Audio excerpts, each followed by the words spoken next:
না, আমাদের তরফ থেকে আমরা কি করছি এটা কিন্তু খুব ট্রান্সপারেন্ট হইতে আমরা জানাচ্ছি। আমাদের শহীদ জুলাই শহীদ স্মৃতি ফাউন্ডেশন একটা করা হয়েছে, তাদের মাধ্যমে শহীদদের পাশে দাঁড়ানো হয়েছে।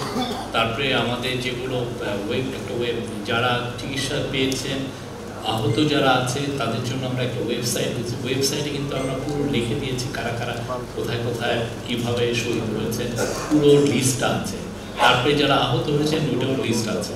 কিছু কিছু ক্ষেত্রে যেটা হয়েছে যে মৃত্যুর ক্ষেত্রে কিছু ডাবল কাউন্টিং হয়েছে, ফলে আমাদের মানে যেই নামে উনি হয়তোবা ঢাকা মেডিকেল কলেজে লিপিবদ্ধ হয়েছেন সেই একই নামে হয়তো গ্রামে উনিকে পাচ্ছি যে সেটা, কিন্তু পরে আমরা যে দেখছি যে একই লোক।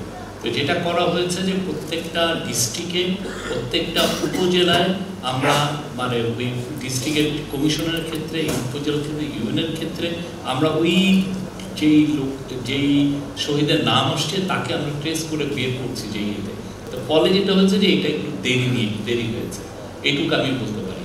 আর আওয়ামী লীগের ক্ষেত্রে যেটা মানে হচ্ছে যে আপনারা যেটা আমি ওর সাথে পুরোপুরি একমত, যাদের হাতে রক্ত আছে, যারা এই ফ্যাসিজম এনাবল করেছে তাদের আগে বিচার হতে হবে। তাহলে আমরা এই